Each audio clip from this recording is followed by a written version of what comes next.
plazo cursando la carta de preaviso, el preaviso pactado, y si no es el preaviso pactado, el preaviso legal, y solo en ese momento quedarán libres las partes del cumplimiento de sus prestaciones. Mientras tanto tienen que seguir la regla de la buena fe. La regla de la buena fe, el compromiso asumido es cumplir Aquí hay otros temas. Primero, no se puede extrapolar funcionamiento de organismos públicos porque la administración pública... Pero ámbito privado, ojo, por ejemplo, contratos, estamos frente al tema puntual de la institución de la resolución de contratos. Es que en el fondo eso importa, o sea, que si una parte deja de cumplir las prestaciones a su cargo y la prestación a su cargo era la producción masiva, entonces tiene que... Este no es un contrato de prestaciones recíprocas. O sea, aquí las únicas contraprestaciones que hay, por así decirlo, son específicamente determinadas. O sea, hay solo una obligación de generar la contribución al ingreso obligado y luego está la obligación de soportar las pérdidas, un poco más. Es decir, aquí no se trata de que yo doy para que tú hagas o hago para que... Pero hay una contraprestación, porque esto es un contrato finalmente de contraprestaciones recíprocas, porque o es de contraprestaciones plurilaterales autónomas que es en su naturaleza un contrato de sociedad, o es un contrato de prestaciones recíprocas, o es un contrato... Pero es un contrato asociativo. Sí, es un contrato asociativo, pero ¿acaso no tiene, en este caso concreto, una obligación de una de las partes? ¿Cuál ha sido la obligación de una parte? La obligación del científico ha sido proporcionar su know-how. Ahí está su prestación, porque lo que no es contrato de prestaciones recíprocas es contrato a título gratuito. Y la pregunta es, ¿esto es un contrato a título gratuito? No es un contrato a título gratuito en consecuencia, por exclusión, es un contrato con prestaciones recíprocas que se ejecutan en diferentes momentos, es otra cosa. Porque el momento en que ejecuta el científico su prestación es en un primer momento. Pero jamás esto no puede ser un contrato, aquel que no es contrato con prestaciones recíprocas necesariamente es un contrato gratuito. No hay otra clasificación, es una de las clasificaciones de los contratos. Y esto definitivamente es imposible que sea un contrato gratuito. Se ejecutan en diferentes momentos. No es un contrato gratuito, pero los contratos asociativos no son contratos de prestaciones recíprocas. Por supuesto que lo son, solamente que se ejecutan en diferentes momentos. Cada uno tiene su... En los contratos de prestaciones recíprocas opera en el derecho peruano un sinalagma. Ese sinalagma puede ser funcional o puede ser genético. Así es. Por eso es la razón de la resolución. En la medida que es un sinalagma genético y yo fallo en mi capacidad de obligar porque soy incapaz de cumplir con la prestación, deviene ineficaz la obligación del otro en brindarme. Eso por un lado. Los contratos con prestaciones autónomas son contratos que están dirigidos... Como el contrato de sociedad, por ejemplo. Que es un contrato asociativo. Es lo mismo, pero estos contratos se llaman contratos asociativos en la ley. El decaimiento de uno, por la razón que fuese, de alguna de las obligaciones, de alguna especie de la prestación de una de las partes, ya sea porque fue nula, ya sea porque vino imposible, o lo que sea, no pero afecta. el contrato con prestaciones autónomas necesariamente se basa en un supuesto de contrato con prestaciones plurilaterales autónomas. O sea, no necesitas varias partes para... Dos o más. Eso es lo digo que exige la norma. Pero bueno, con dos decae. Exige... Pero con dos decae. O sea, con tres subsiste, pero con dos decae. Ya sé, pero aquí ha habido precisamente la obligación del profesor en cumplir, en dar su know-how. Y en realidad... Y ahí está su prestación, y ahí está, y por eso es un contrato con prestaciones recíprocas, porque lo que no es contrato con prestaciones recíprocas es contrato gratuito, a título gratuito, y esa es una clasificación de la que no se puede escapar ningún contrato, pero, sea civil o comercial. Vamos a ver, pero los contratos de sociedad no son contratos de prestaciones recíprocas. Son contratos con prestaciones plurilaterales autónomas, pero finalmente, claro, puede decaer unas partes, pero tienen que subsistir las otras para poder continuar el contrato. Ya sé, pues, o sea, si decae aquí...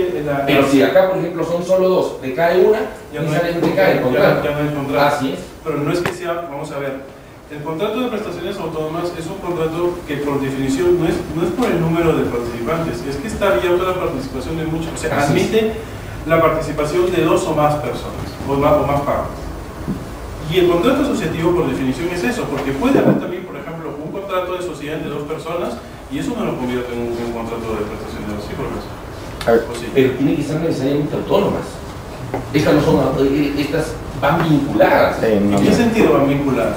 Que precisamente uno se compromete porque el otro así lo hace. O sea, O sea, no están dirigiéndose a un centro autónomo de creación de relaciones. Lo que hay aquí es un sujeto que le dice a otro: participa dentro de la empresa que es mía. Y si tú participas, yo te doy un resultado. Pero es mi empresa.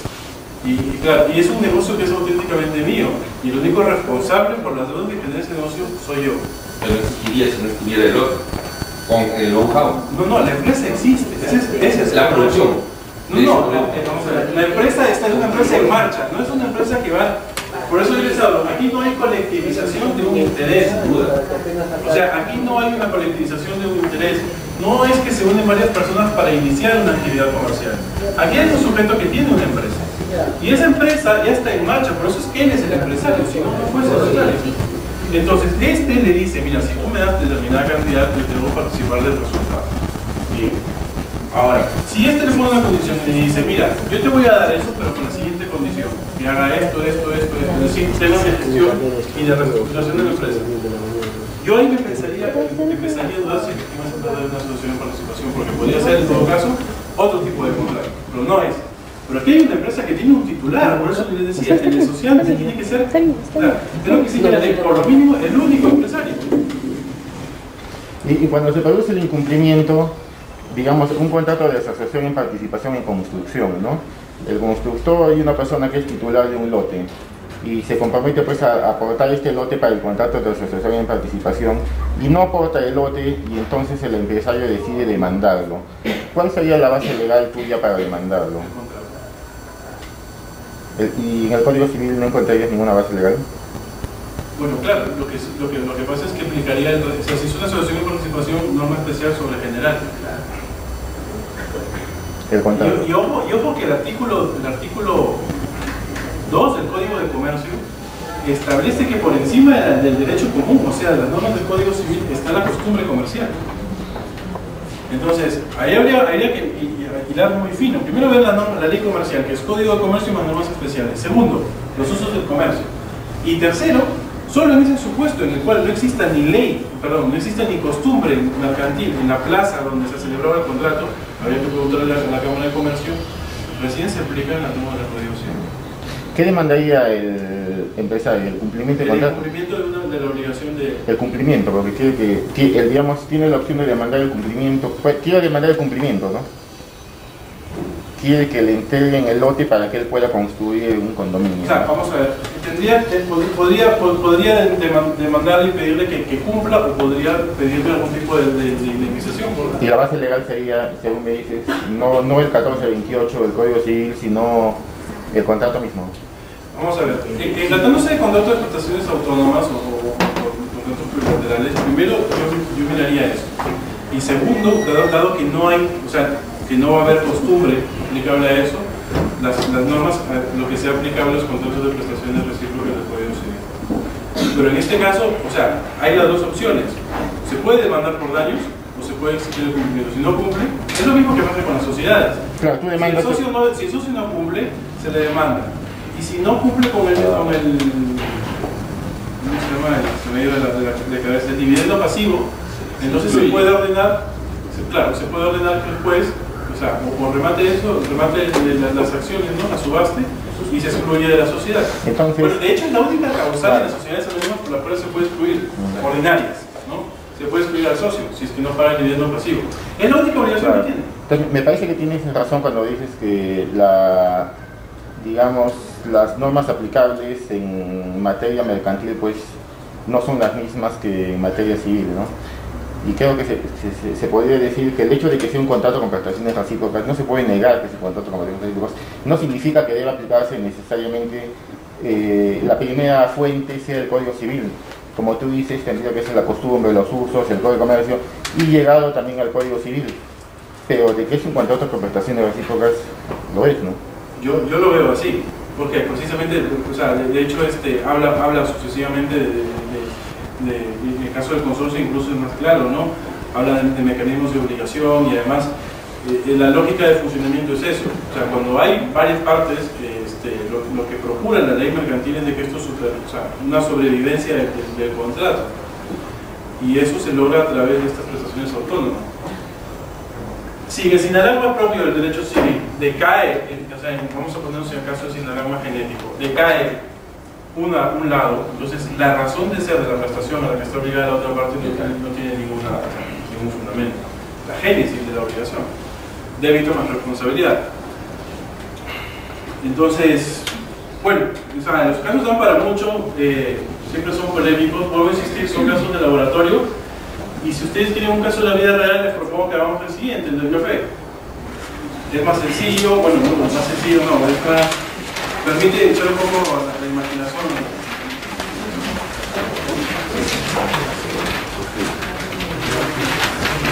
Es más largo.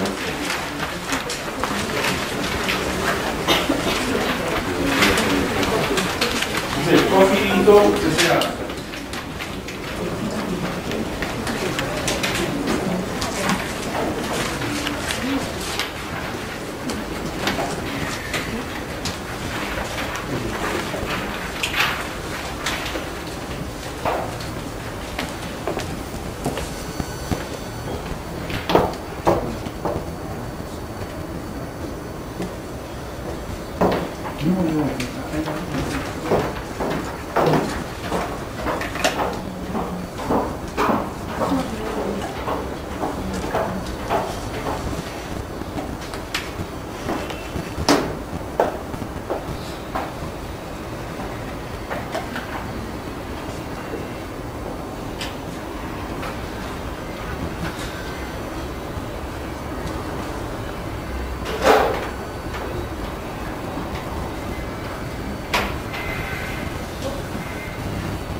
Ahí vamos a tener doble frijol, bueno, y la requisitos para luchar.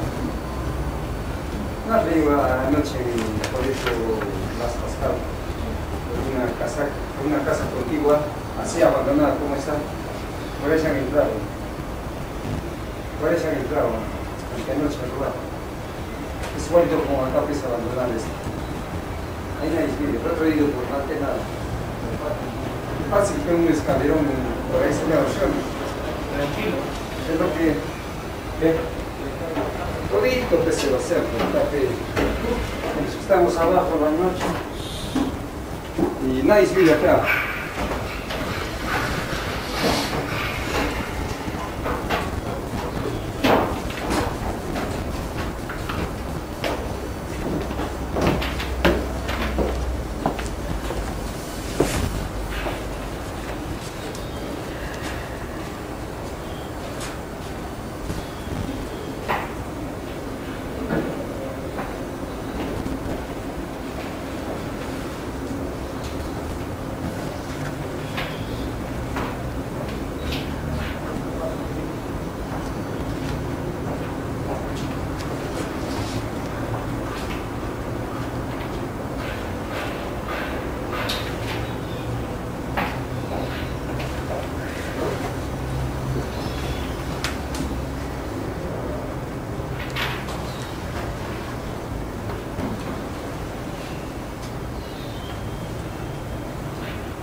Nos queda media hora para el receso, ¿no? Bien, vamos a ver. Voy a tratar un tema que también es...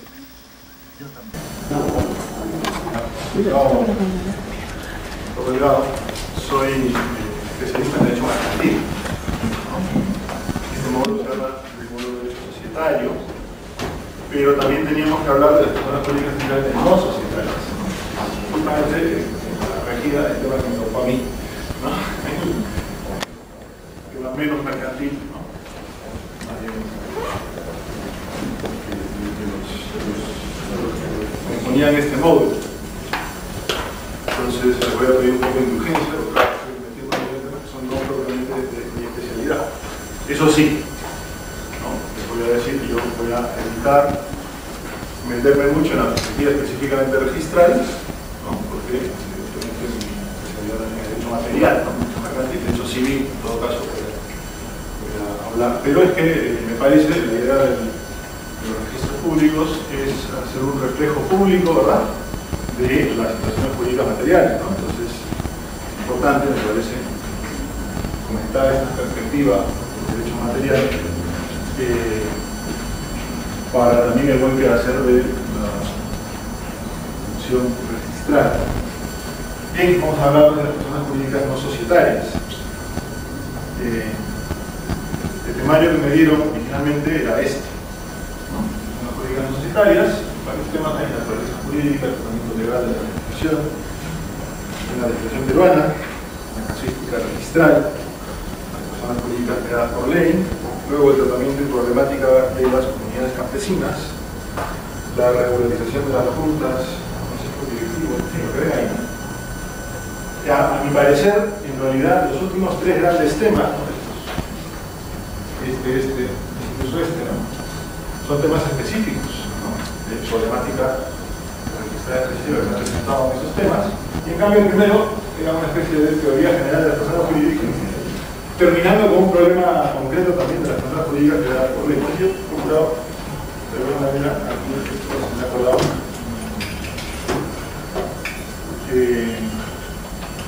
he procurado reformular el tema. Les voy a hacer más o menos esta estructura. Estos temas de aquí son los que voy a tratar ahora. Teoría de las personas jurídicas, y estos temas de aquí son reuniendo todos los temarios de puntos específicos, aunque ya vamos a empezar con los temarios específicos a través de la casuística registral hoy mismo, ¿no? Los voy a dejar para el próximo sábado, ¿ya? Entonces, empezamos un poquito la introducción. Y me parece que el punto de partida es tratar el núcleo, ¿no? el referente que vamos a tener en estas sesiones, es tratar de determinar qué se entiende por personas jurídicas no societarias, que es lo que me dieron a nivel, digamos, en los reglamentos registrales. ¿De qué personas jurídicas estamos hablando? ¿Okay? Y de hecho, si vemos los reglamentos de instituciones que regulan este ámbito, el sistema registral que ustedes manejan, vemos una suerte de evolución, ¿verdad?, de la designación de los reglamentos aplicables.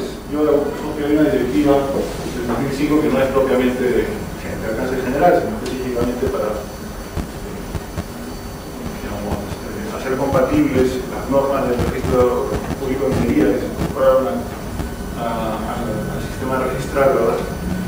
Pero específicamente referido justamente a este tipo de personas de que estamos hablando. Entonces, si se dan cuenta, esa directiva todavía adoptaba una perspectiva analítica, ¿no? Decía, una enumeración de personas jurídicas concretas. Y el reglamento del 2009 ya nos habla de el registro de personas jurídicas no societarias, que es la designación que ha terminado quedando, ¿no? Sin embargo, en el 2013, ahora el nuevo reglamento hace sus considerandos una suerte de crítica de esa designación que dice, bueno, en realidad ese registro no existe. Es un conjunto de registros, en realidad es un cajón desastre, ciertamente. Ahora, así como le hace esta crítica a la designación del reglamento anterior, uno podría preguntarse si no merecería también crítica esa misma designación de ese reglamento. No sé si habrá alguien aquí que haya intervenido en la redacción del reglamento, pero yo quizás todos los calles de nadie, ¿no? Pero evidentemente si me dices reglamento de personas jurídicas, ¿no? El registro de personas jurídicas, te estás pasando un poquito, ¿no? Así como el otro se refería a tener un referente que en la legislación no existe, ¿no es cierto?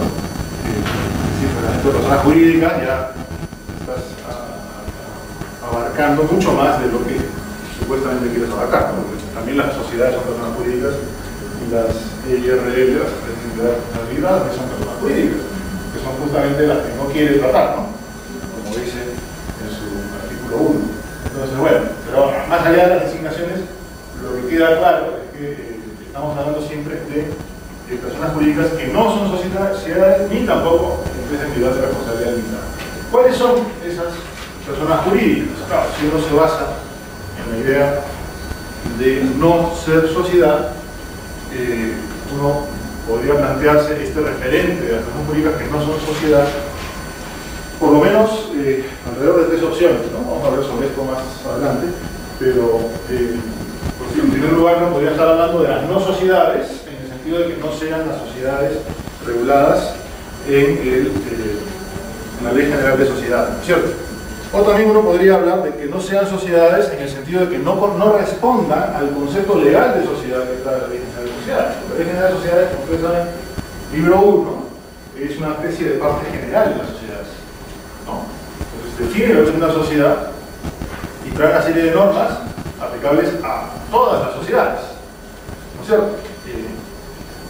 Incluso después también en el libro posterior habla de disposiciones aplicables a todas las sociedades, que tomaría también parte de esa parte general de las sociedades, incluso aquellas sociedades que no están tratadas en la propia Ley General de Sociedades. Entonces, ojo, la Ley General de Sociedades no comprende solamente la sociedad anónima, la sociedad colectiva, las comanditas sin corporaciones, la sociedad de responsabilidad limitada y las sociedades civiles ordinarias de responsabilidad limitada, sino es un cuerpo legal diseñado para ser aplicable a cualquier tipo de sociedad que se pueda introducir en la legislación posteriormente. Con lo cual, si nos ceñimos al concepto legal, no ya a las sociedades específicamente referidas a la elección de las sociedades, sino al concepto legal de sociedad, el referente de personas jurídicas no societarias sería distinto en el primer caso.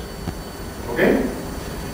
Y finalmente, la tercera opción sería, como vamos a ver enseguida, en la teoría de las personas jurídicas, que cuando dice personas jurídicas no societarias se esté refiriendo a aquellas que no tienen una estructura asociativa, por contraposición a las que tienen una estructura fundacional o institucional. Vamos a ver enseguida qué significa esto, seguramente que ya lo saben ustedes. En cualquier caso, lo que queda claro es que es importante aclarar los conceptos. Y ya ahí les pongo lo que les decía hace un momento, que mi perspectiva siempre será evidentemente material. Lo voy a hacer referencia a la teoría de las personas jurídicas desde el punto de vista del derecho material, el derecho civil y mercantil, ¿no? Entiendo que el derecho registral coge de ahí y manifiesta al público, ¿no es cierto? Es más, no manifiesta todo, porque no todas las cosas jurídicamente relevantes son registralmente relevantes, ¿no? En la vida de las personas jurídicas son registralmente relevantes. Solo aquellas, ¿verdad?, que tienen una relación especialmente estrecha con la responsabilidad por lo que es conocido acerca de la entidad, ¿no es cierto? Eso es lo que me parece a mí que podría resumir en lo que se lleva al registro de la vida societaria, la vida, mejor dicho, la vida de una persona jurídica, para decir esto. Entonces vamos a pasar un poquito a hacer un poquito de teoría de la persona jurídica. ¿Qué es la persona jurídica? O sea, ustedes saben que ha habido una evolución histórica en el derecho romano que se planteaba el problema, aunque sí existían algunas figuras que, digamos, de habérselo planteado los juristas romanos, probablemente lo hubieran llamado personas jurídicas o algo semejante, ¿no? Sujetos morales, persona moral, como de hecho posteriormente ya en la Edad Media se las empezó a llamar. Los juristas romanos hablan de universitates et collegii, ¿no? Eran sus referentes, ¿no? O sea, universidades, ¿no? En sentido restringido, que lo llamamos en la actualidad. Yo soy profesor de una universidad en Piura, no en ese sentido, sino en el sentido de ser una universalidad con derechos propios, ¿no? Un cuerpo distinto de sus miembros, ¿no? Y hay las fuentes romanas que hablan claramente de eso. Pero, como digo, los juristas romanos no se plantearon el asunto en toda su generalidad, sino simplemente tenían el fenómeno y, bueno, lo resolvían caso por caso, como era su estilo, ¿no? En la Edad Media es que se empieza a plantear, ¿no?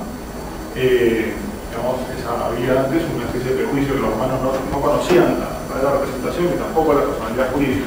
Eso es falso. Lo que pasa es que lo que no le hacían era ponerle una etiqueta, ¿no? Pero sí existían estos fenómenos. De hecho, de ahí es que se construye en la Edad Media la teoría ya propiamente dicha, en la Edad Media y luego hasta ahora, ¿no? Sobre la base de esas cosas que dijeron los juristas romanos. Ya en la Edad Media empieza pues, a discutirse cuál es la naturaleza de la persona jurídica. Claro, ahí hay una cita de la Cruz Verdejo, dos citas, ¿no? Como ven ahí, que me resultan a mí un poco curioso, porque la Cruz Verdejo es un grandísimo jurista, ¿no? Tremendo cabezón, espectacular, ¿no es cierto? Y yo lo respeto mucho, lo aprecio mucho, lo sigo mucho también, muchas cosas. Pero ahí vemos como hasta las más altas cumbres, la mística, ¿no? Aquí al lado, a veces desbarra, ¿no? se rebala un poquito, ¿no? Porque ahí vemos la primera cita, en la página 259 de su libro, dice: la primera naturaleza jurídica, a fin de cuentas, es ayuno, un asunto ayuno de consecuencias. Era una discusión inútil, ¿no? Viene a decir. Y acto seguido, página siguiente, se da cuenta que en realidad sí tiene consecuencias, ¿no? Consecuencia de la aceptación de esta teoría, total, ¿no? ¿Tiene consecuencias o no? Es que, eso, ¿no? Si fuera una ficción, la persona jurídica,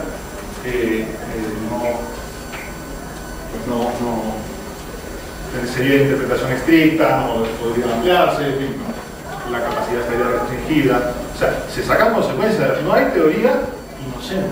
Eso es una cosa que quizás podríamos comenzar a tener clara. No hay teoría inocente. Por lo tanto, no da lo mismo si una resolución registral saco ahí, cito la teoría de la ficción, en la siguiente saco la teoría tridimensional, en la siguiente saco la teoría de la persona orgánica, ¿no? Porque una y otra tienen consecuencias distintas. Voy a contradecir antes o después. Probablemente el mismo trabajo, no sé qué sí, en la misma resolución. Entonces, ojo con esto, ¿no? Esto es como, digo, lo de tener a tan niña es un chiste de contar una vez, no sé si está contando ahora, porque es muy elegante, a pesar de que haga conclusiones. ¿No? Resulta que había una abuelita que estaba con el oído ya un poco afectado, duro, ¿no? Y a pesar de eso, hay tal lío en la calle que se despierta, se ve sobresaltada, ¿no? Entonces le pregunta a la nieta: nietecita, ¿qué pasa en la calle? Un alboroto en la calle, ¿no? Y había una pelea callejera, maleantes estaban ahí peleando, ¿no? Y la niña le dice, la nieta le dice: abuela, lo que pasa es que hay una riña en la calle. Hay una riña en la calle, ¿no? La abuela estaba loca, la oreja dura, ¿ves? ¿Una qué? Una riña, abuela. No tenía terminado de entender la abuela, sacaba un rato la gente dice: una disputa, abuela, una disputa. Ah, entonces no era tan niña. Algo así. No hay teoría inocente, ¿no? No era tan niña, la ficción no era tan niña, ¿no? La orgánica no era tan niña. ¿Cuáles son esas teorías clásicas? Las teorías clásicas del siglo XIX, la época del pandetismo alemán, ¿verdad? La explosión pues, de la teoría por la teoría, etc. Son estas tres: la teoría de la ficción, la orgánica o realista, aunque hay varias orgánicas o realistas también. La teoría negativa o del patrimonio de la afectación, cuando dicen: mira, aquí no hay más personas de persona natural, y lo que tenemos en las personas jurídicas en realidad es un patrimonio, ¿no? O sea, una serie de derechos sin titular, ¿no? Su titular es un patrimonio, ya está. Esa es la teoría de bienes. La tercera, lógicamente, como en el fondo venía a decir, es una cosa que nos revuelve las entrañas a todos los juristas, ¿no? Hablar de derechos sin titular, como es lógico, esto pasó rápidamente, no trae demasiado caso, aunque ha quedado para algunos efectos, otros efectos distintos. En Alemania todavía hablan de patrimonio de afectación como explicación de la naturaleza jurídica del fondo empresarial, o sea, de la empresa en el sentido objetivo. Bueno, la discusión entonces en el siglo XIX, en el siglo XX, digamos, el siglo XX, se ha restringido casi a las dos primeras teorías, la ficción inorgánica o realista. Y actualmente la communis opinio, la opinión común, ¿no?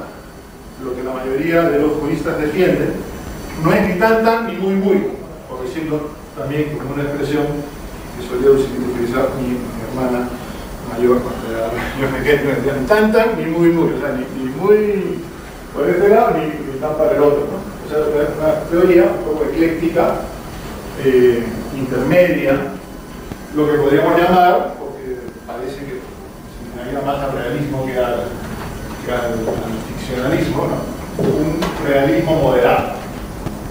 Obviamente en esas teorías intermedias pues hay muchas, infinitas, innumerables manifestaciones en nuestro país, probablemente por influencia de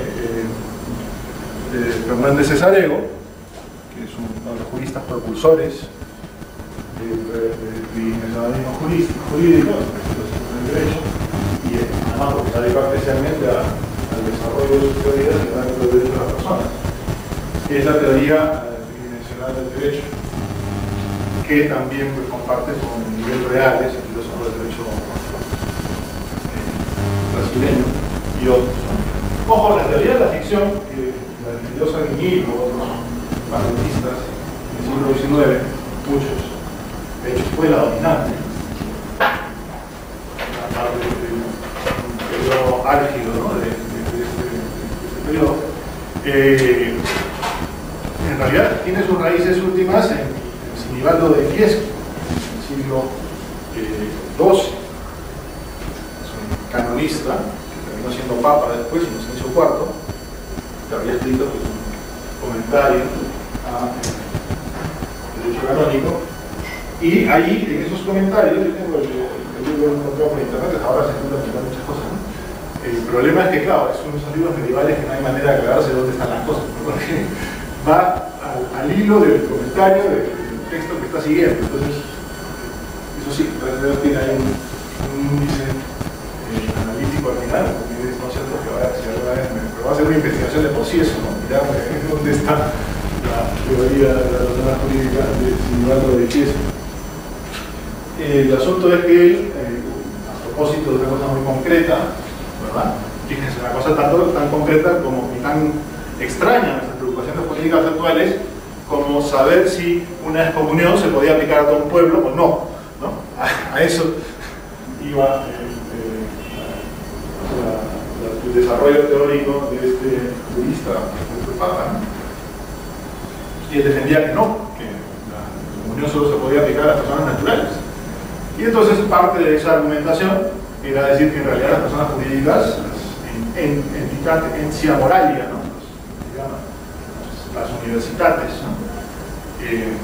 Usaban todavía el término de los romanos, eran una mera ficción para aplicar unitariamente, ¿verdad?, una serie de relaciones jurídicas, pero que en realidad lo que había detrás siempre eran personas concretas, pero tratándose de una pena personalísima, como en la comunión o otras penas canónicas, ¿no? Obviamente, que tiene una correspondencia además muy estrecha con una cosa moral, como es el pecado, que obviamente solamente puede ser personal, lógicamente decía, esto no puede aplicarse a colectividades, ¿no? Aunque sean personas morales, no podemos encubrir a todo un pueblo, ¿no? A una nación, no se puede, ¿no? Bueno, pues esta teoría de la ficción después la recoge Sabinilla sin ninguna referencia a la comunión ni nada por el estilo, ¿no es cierto? Y esto la desarrolla la teoría de la ficción. Bien, en nuestro país, como digo, más conocido es la teoría tridimensional del derecho, de la persona jurídica. Yo también vamos a seguir, punto de vista que además es lo razonable, ¿no?, una teoría realista moderada. Ahora bien, no creo que sea necesario aplicarse a esa teoría tridimensional del derecho que es necesario.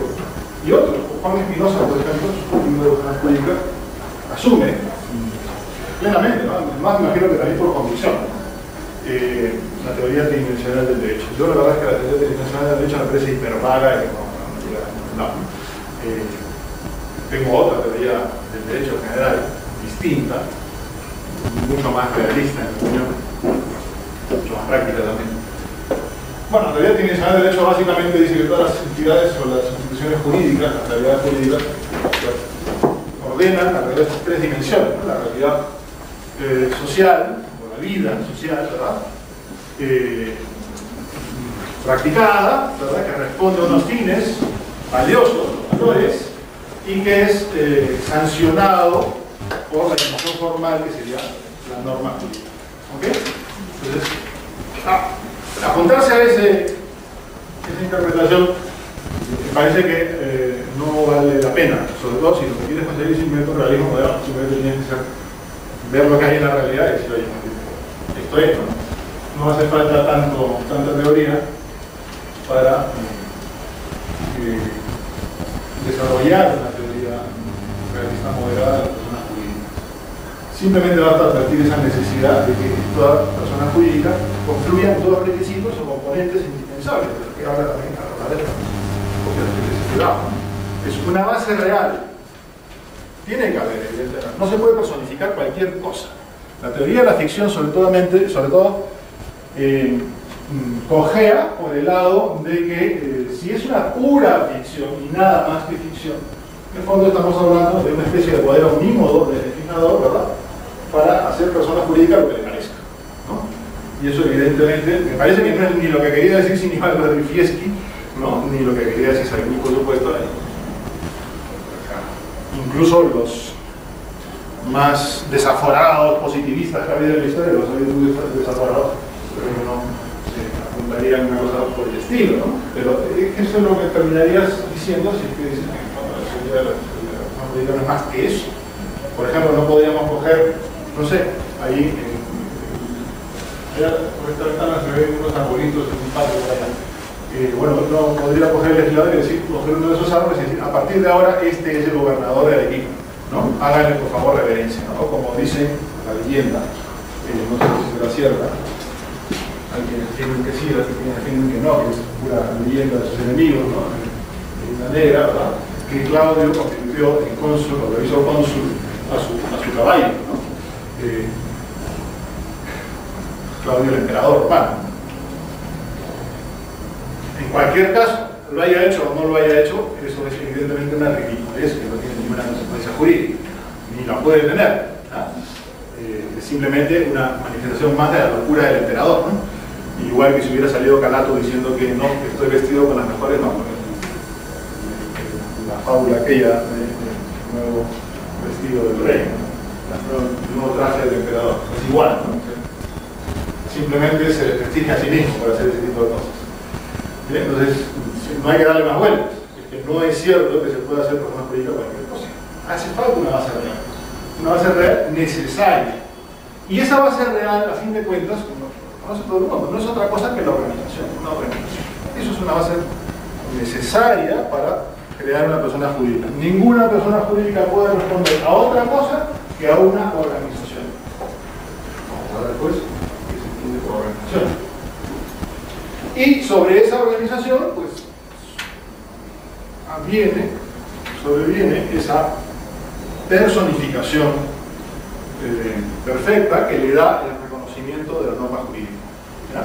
Entonces, una persona jurídica siempre es eso, una organización, o por lo menos una intención razonable, con razonables perspectivas de llegar a hacerlo, de organizar, ¿ya? Porque evidentemente cuando se crea una persona jurídica deliberadamente, al comienzo la organización no existe, se va haciendo justamente, ¿no? Y probablemente es muy posible que la personificación jurídica llegue antes de que haya terminado ese proceso de montar la organización.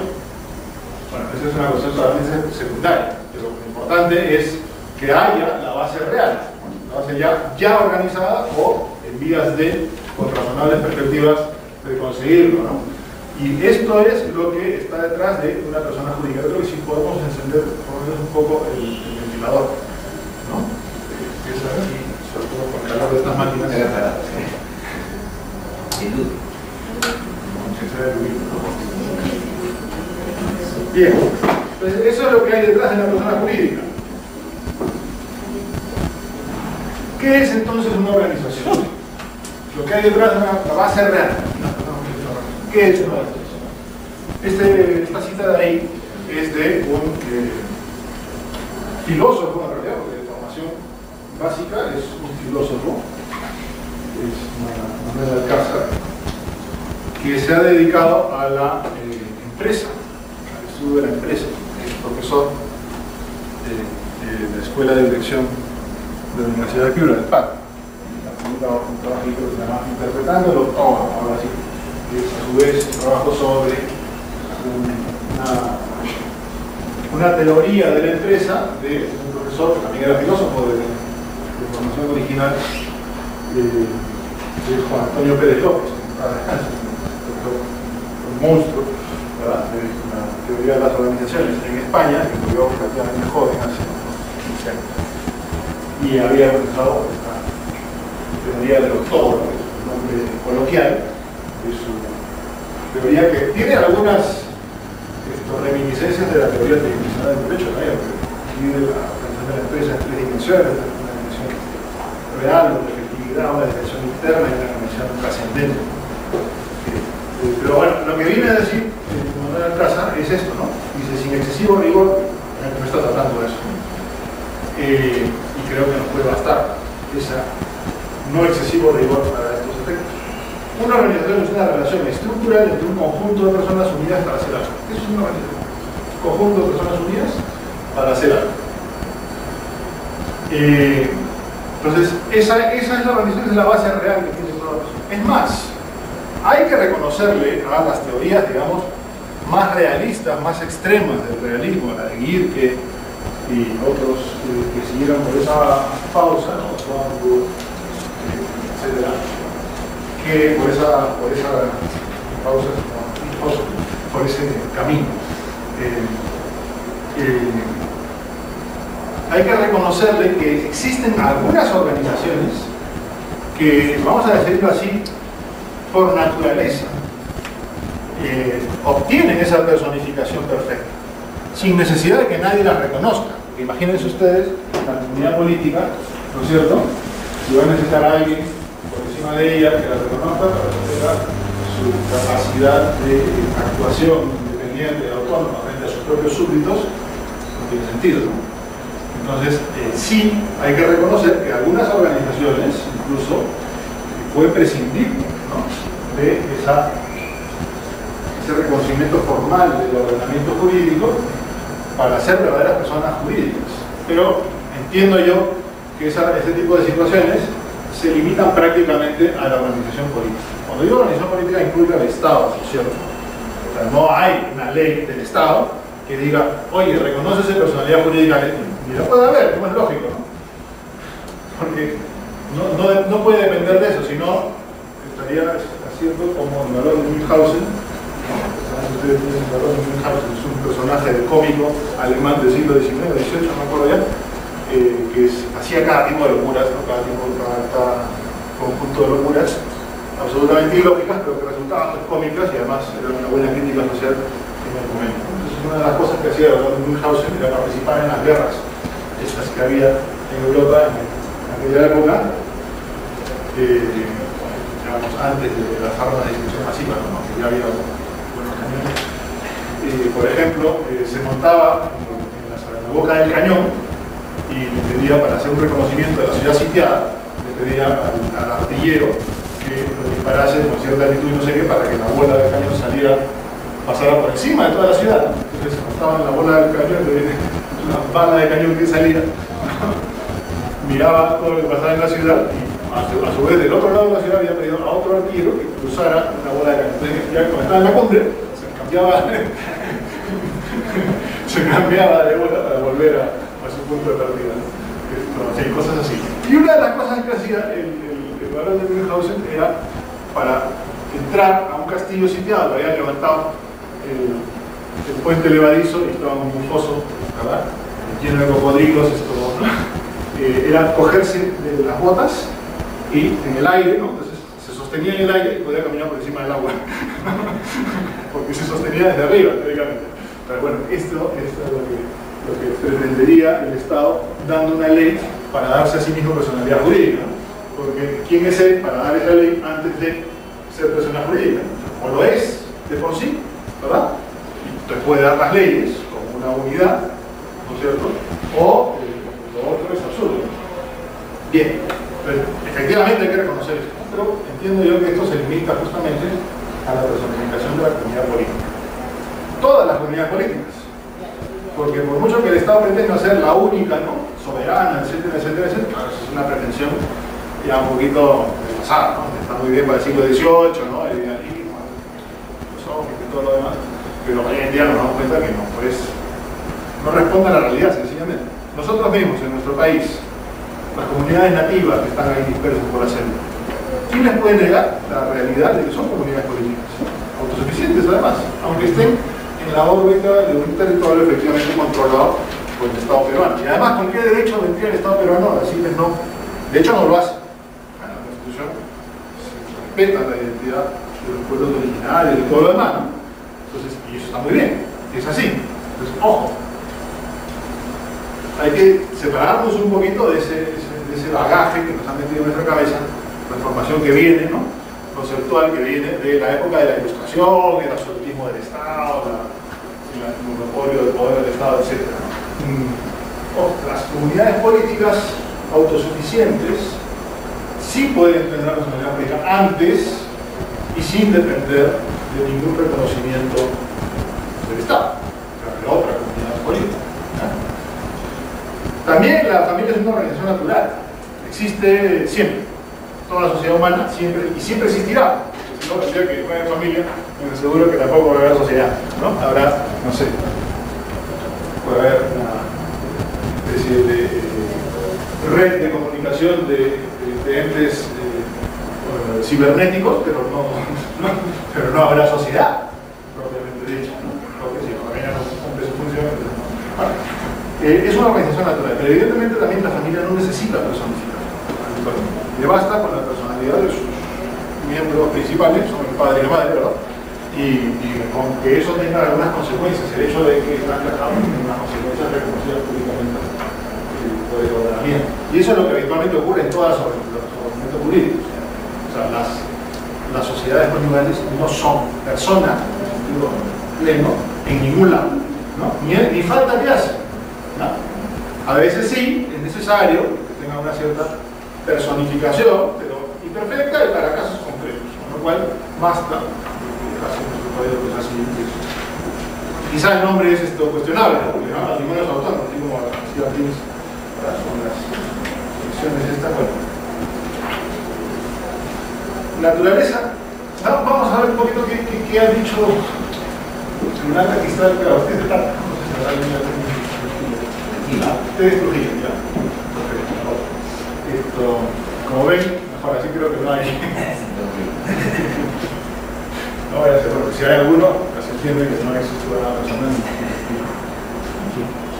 Y la crítica siempre se mantiene únicamente en el ámbito intelectual. Además, yo entiendo y también estoy miembro de la comisión descentralizada regional del Indicopi y en Piura, ¿no? Entonces, yo la verdad que ha salido con las más para ser presidente,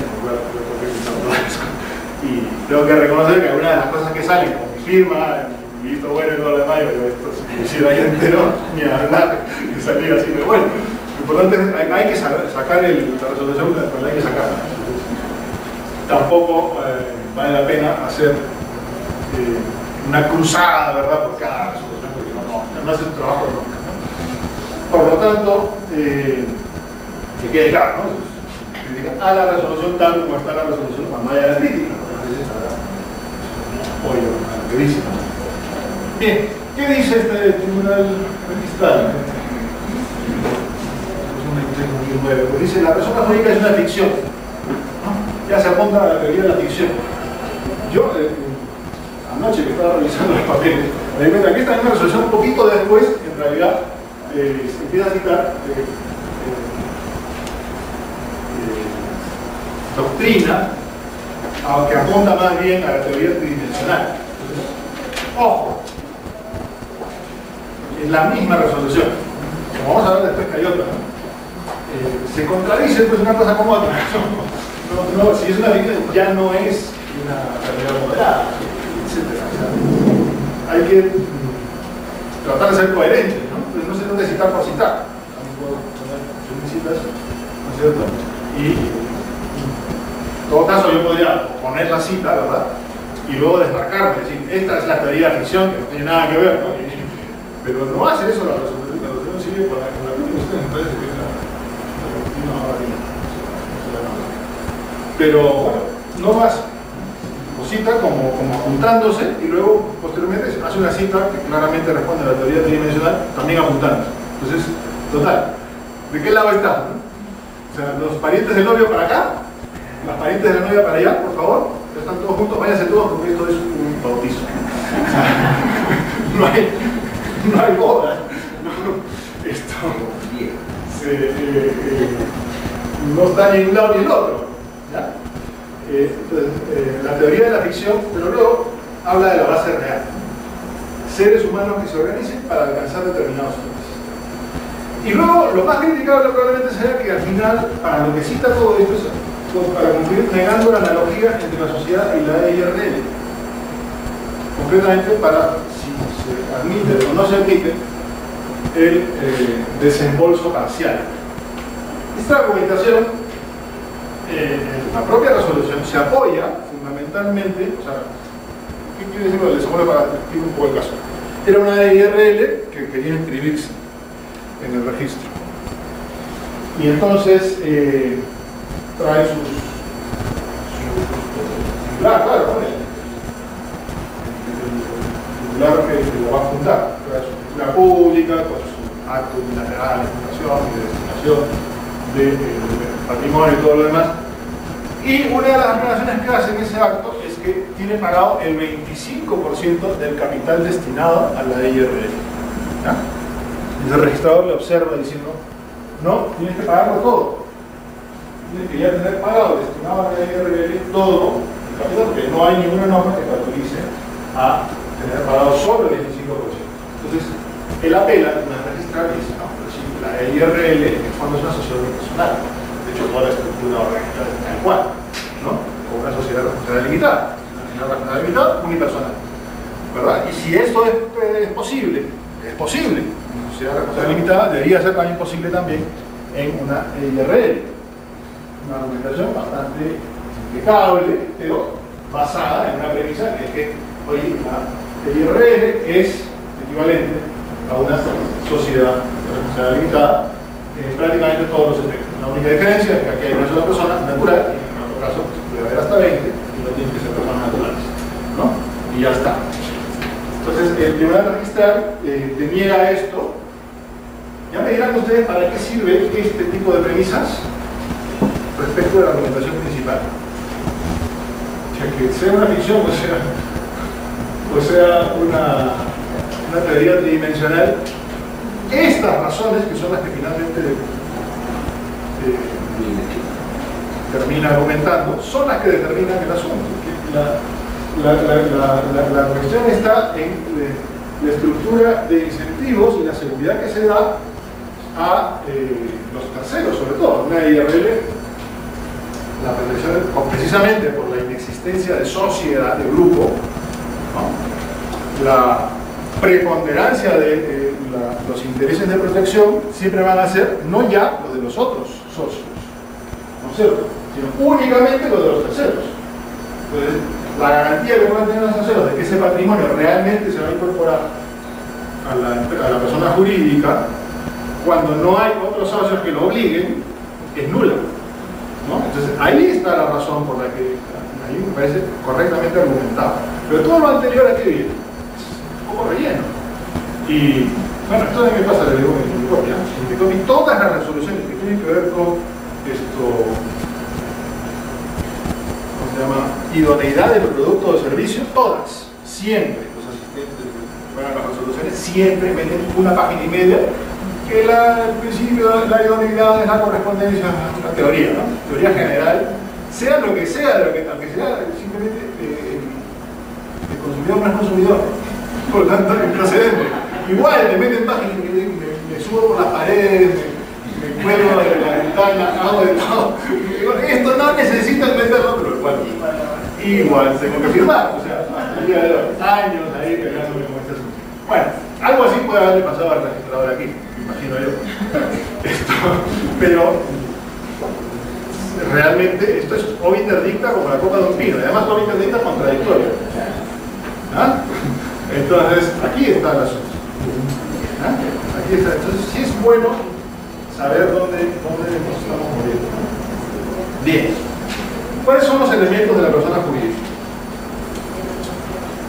Y los elementos de la persona jurídica son, ya hemos dicho, los dos componentes, vamos a decir así, ¿no? La organización, que es la base real, por un lado, y el reconocimiento por otro. Pero la organización, la base real, a su vez, tiene unos elementos, ¿no? Es un conjunto de personas naturales, de personas unidas para hacer algo, nos decía se dedicaba a la empresa, como ya sabe, hace consultas a empresas concretas y consultas determinan su éxito o su fracaso. No es un tipo que está ahí metido en la copa de un árbol, ¿no? Pensando en las estrellas y qué bonito sería, ¿no? Como a veces se plantea la gente los filósofos, ¿no? Sino es un señor que está en contacto con las empresas, ¿no? Bueno, este señor dice que es una organización, es un conjunto de personas unidas para hacer algo. Sí, eso es lo que responde, así de manera generalísima, toda la organización. Por lo tanto, estamos hablando de personas, entendidas como seres humanos, personas naturales. A final de cuentas, en toda organización, quienes realmente hacen la organización son personas naturales.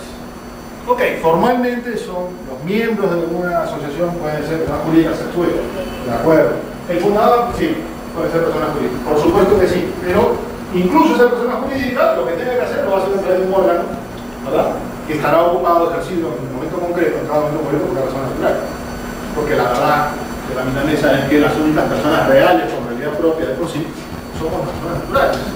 ¿Ya? O sea, no, por mucho que se empeñe, no sé, Fluffy, ¿no? El perrito de Hagrid, ¿no?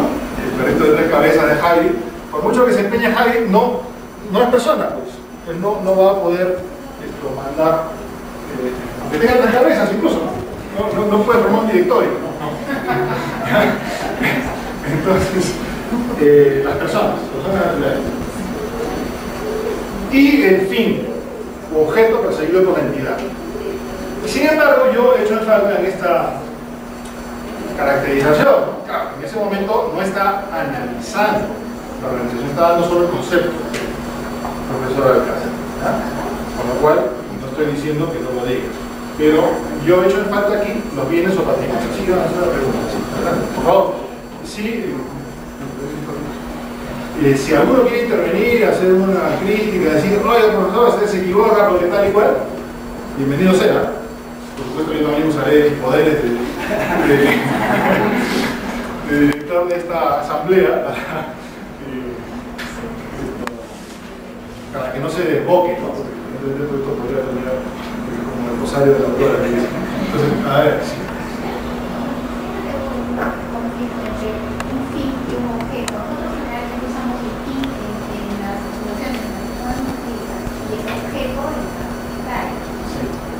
Igual que eso tiene su testimonio. No estar de acuerdo con él,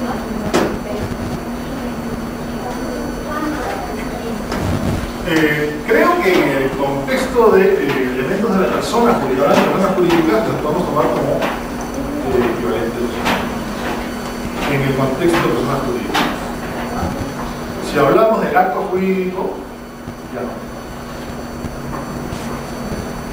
No porque no estén los dos conceptos en el ámbito de los fines, tanto el objeto, lo que se quiere hacer, es un fin, obviamente, como el fin, es un fin, ¿no?